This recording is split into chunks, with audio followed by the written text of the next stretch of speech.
guys, welcome to the vlog. Oh, actually, sorry. Welcome to the vlog. There is a lot of really cool animals in here. We're gonna try to decipher these animals together. This is the first time I'm actually looking at them since they're out of the incubator. This was actually a pinstripe that was bred to a banana GHI Mojave. So right off the rip, we have this animal here, which is a GHI Mojave pinstripe, which is pretty cool. So that is a really good animal. So this is basically the all gene minus the fact that it doesn't have the banana in it. Now you get into this, and this is actually the all gene animal here. This is a banana GHI Mojave pinstripe ball python. That is absolutely ridiculous. This is what they would call a banana jigsaw, which is a banana, a Mojave, and a pinstripe. Then we actually have a similar animal here, which is a jigsaw as well. And then we actually just have a GHI pinstripe right here. The GHI makes things really darker and stuff like that, so that's good. But I really like this animal. This one is the one that, oh my god, that is one beautiful snake. I know you guys know I like the earth tones and the grays, so that might have to be something I keep. Egg season is amazing, but hatching season is even better. Let's see what we have here, and oh my god, these are beautiful. So this is a pinstripe, but it's bred to a super pastel lesser cypress. So everything is going to be pastel, and then of course we have lesser and we have cypress in here. And we have some rippers. Right off the bat, every single one of these animals is a cypress. You see the cypress, that striping that goes on, and even the reduction of pattern in the side, that's the cypress. This is basically a pastel, a black pastel,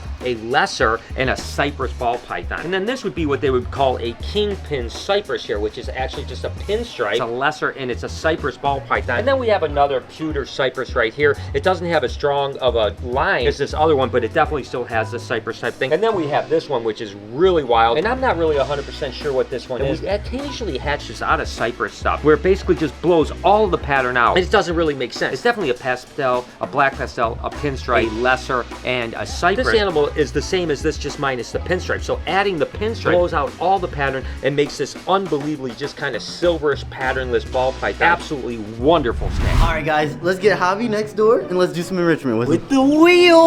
And we've never done this with Javi before. He actually has never even seen the wheel. I think I'm gonna just like spin it a little bit, see how he reacts. Javi's so good. He literally doesn't care about anything.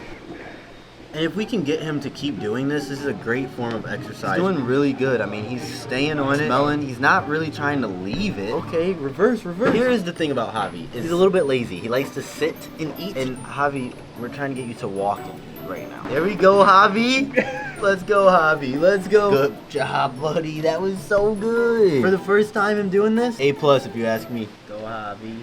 Go, Javi. He's like, whew, that was a lot of work. Maybe let's reverse.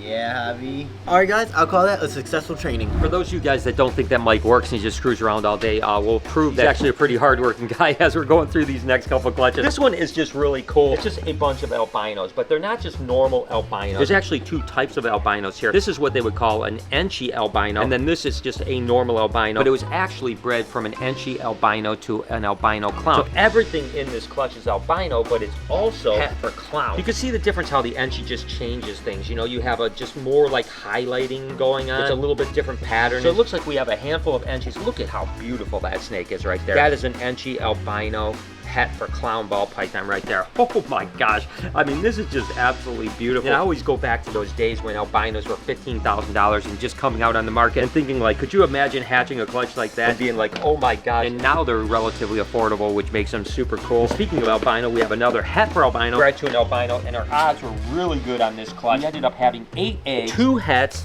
and 6 actual albinos. So these are just straight albinos here. But I still love hatching albinos because they're one of the most popular snakes, there's no doubt about it. Just a clutch of albino ball pythons, but man, they are awesome.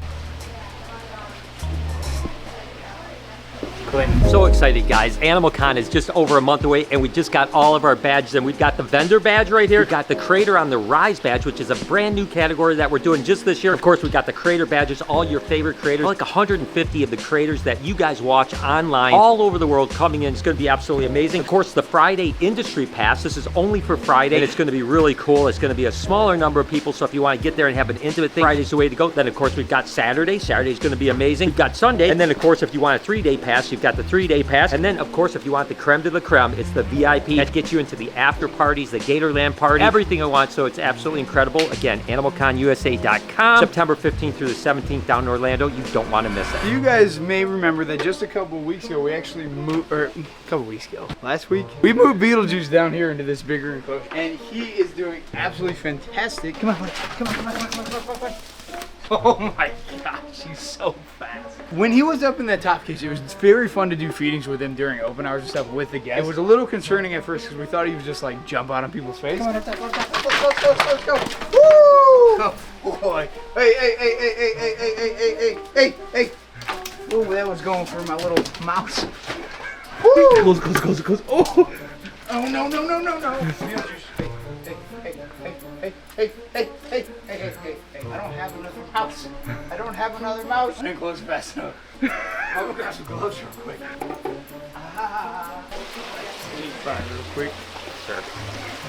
Still more babies coming. I mean, it was an absolute explosion in the incubator. This is actually just a het ghost that's bred to a champagne ghost, which is called a mimosa. So we're just gonna have some normal champagnes that are het for a mimosa. We're gonna have these ones right here, which are the actual mimosa ball pythons, which are again, the hypo, which is recessive mutation, champagne, that's an incomplete dominant. So it looks like we just have one. Do we have any other ones in here? Two mimosas, and then we have a couple champagnes. We have 1, 2, 3 champagnes. These guys are really cool. I remember when they first came out, a guy named Emmanuel Noah over in Africa actually is the one that produced the very first one, and he actually called them Puma ball pythons, but there was already a Puma ball python that was being produced here, and he sold the first ones over to Italy and then ended up sending me the original male that produced the first animals. The very first one, I had the male that came from the wild. So we've been working with the Champagne Project forever. Then we have a couple little ghost ball pythons, hypo ball pythons right here, which again is just a recessive mutation that's lacking melanin. Really cool. I've told a story about that too. We bought one of the first 3 that came into the country. A guy named Mike Ellard from a place called Burgundy Reptile actually imported 3 hypos. Kevin McCurley got one, Tracy Barker from VPI got one, and I got one. That was the start of the hypo ball python. And then these ones are really cool. You guys know we have what we used to call New Gene, now we call a pumpkin. It's this like orange kind of really cool thing. And this is basically the base morph right here. This is actually a pumpkin ball python with nothing else going on. You can see kind of a reduction of pattern. As it gets older, it's got a lot of orange in the sides, and it's kind of variable, right? Some are much more orange than others, but they're really beautiful. But when you start putting them into black pastels, you get some interesting stuff. Like this is just a normal black pastel pewter, which is again a black pastel and a pastel gene. But then you look at these two right here, see how much lighter they are? That lightness is actually the pumpkin gene that's actually influencing them. Now, of course, you're breeding them into something that's silver, so you don't see the orange, which is a little counterintuitive. But I just thought it would be really cool to see what they did to this type of thing. Then we just have a little black pastel right here. That pumpkin gene is really starting to get going. We've got a bunch of clutches down this year. We should have some pretty good stuff, and hopefully, with any luck, maybe we'll even sell a few of them this year, because we've just been kind of keeping them all until I can figure out what the heck is going on with that gene. As I was saying, guys, when he was up top, we were scared he was going to do that to people. He never really jumped down unless it was like something really, really good like that we would do the mice. But in here, it's a lot closer to kids' fingers and stuff, which makes it a little bit more challenging. But so far, everything has gone super well. We just have to make sure that that doesn't happen. But thankfully, he doesn't act like that with chicken. Mice are his absolute favorite thing, as you guys just saw. He goes crazy for mice. But when it comes to like chicken and stuff that we use on the weekend, because we don't feed mice with people here, he doesn't go like that, thankfully, because if that happened to some kid, it could go really, really wrong, really bad. Someone's gonna get really hurt. So the good thing about that, since he's so low to the ground and this enclosure is big enough for me to like actually go in there and sit with him and play with him, easier for us to work with Beetlejuice to actually calm him down. Obviously with mice, there's not much we can do. He loves them. He loves mice like I love ice cream. We go a little crazy. When he's down this low, we can spend a lot more time with him, interactions with him. And that's gonna help for the future so he doesn't act like that every time we open the enclosure. Come on, Beetlejuice, time to go home. I know you don't really like the gloves. I'm not bleeding today. Oh my goodness, that was so good, Beetlejuice. A couple months ago, we could not just hold Beetlejuice like this. He would not sit still. This is just a little bit of walking, but like he's typically flying. He's like running out of our hands, trying to jump to the ground. I mean, this is amazing. And then when he's not freaking out, you just literally put him back in. Good boy, Beetlejuice. That was as good as it could have gone. Come on, let's go. Woo! Hey. Woo! Close. Oh!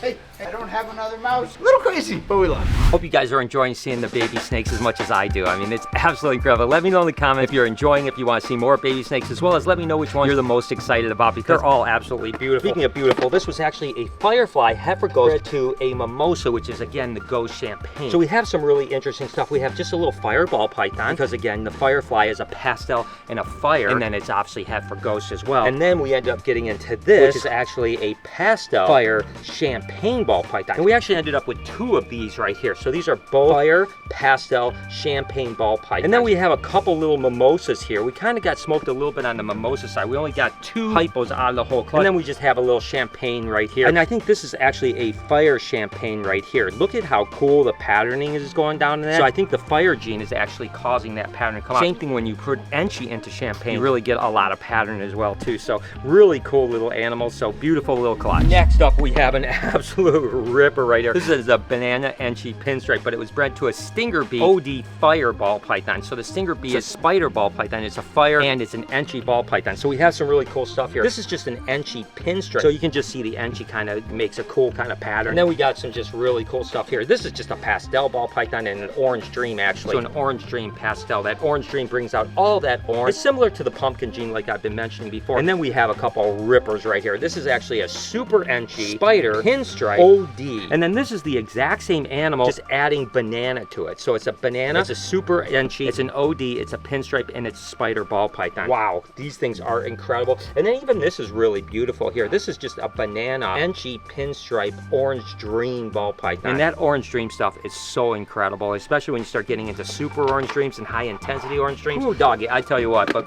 man, there's a lot of really cool snakes. And then the last clutch of the day was actually just a normal ball python bred to a lemon blast enchi extreme gene. And we got a bunch of really cool stuff. The thing that's interesting, everything in the entire clutch is actually pinstripe, which is interesting because on average about half should be pinstripe. Some are just normal pinstripes, like this is just a normal pinstripe. Obviously we brought in the very first normal pinstripe back in the 90s and been breeding ever since, and then go all the way to here, which is the kind of all gene animal, which is the lemon blast extreme gene enchi. So basically you have a pastel, you have a pinstripe, you have an extreme gene, and you have an enchi ball python. We got a little escaper right here. Hey little buddy, stay in there. This would be an enchi pinstripe extreme gene right here, and there's a whole bunch of combinations. Just another little enchi extreme gene pinstripe right here. Pretty snakes, and I love that. So definitely a banger of a day with babies. Again, let me know in the comments if you guys want me to keep it going, because we have a lot of babies to hatch. Hope you guys enjoyed today's video. If you did, there's a playlist that you can watch all kinds of videos. You can also hit that subscription button. It would mean a lot to me. Also, hit that like button while you're down there. Have a wonderful day, Reptile Army. Remember, So what happens if you get all of the above?